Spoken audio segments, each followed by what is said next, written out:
Kesha's mother has addressed the line in her daughter's 2010 hit single Cannibal, which name drops the infamous serial killer Jeffrey Dahmer. The lyric goes, "Use your finger to stir my tea, and for dessert I'll suck your teeth. Be too sweet and you'll be a goner. Yeah, I'll pull a Jeffrey Dahmer."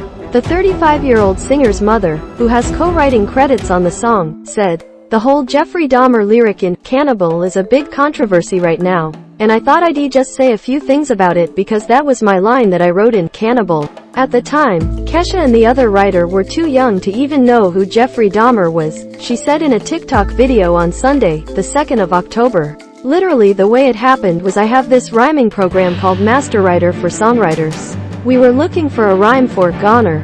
At the very end of the widest rhymes was Jeffrey Dahmer, and I was like, oh my god, that's the perfect lyric," she added.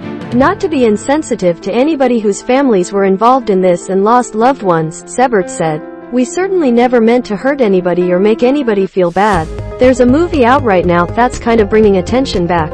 That song's been out for more than 10 years, probably almost 12 years. This is not something that we'd recently written." Once again, Jeffrey Dahmer's name wouldn't even be in the song if it wasn't for the master writer that threw his name up there because he was a person who became famous, unfortunately, because of what he did.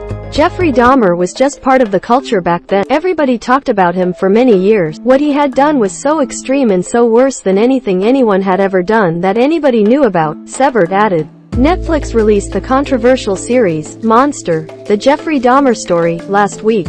Dahmer, who is portrayed by Evan Peters, murdered 17 men and boys between the years 1978 and 1991. He was arrested in 1991 and was murdered in prison 3 years later.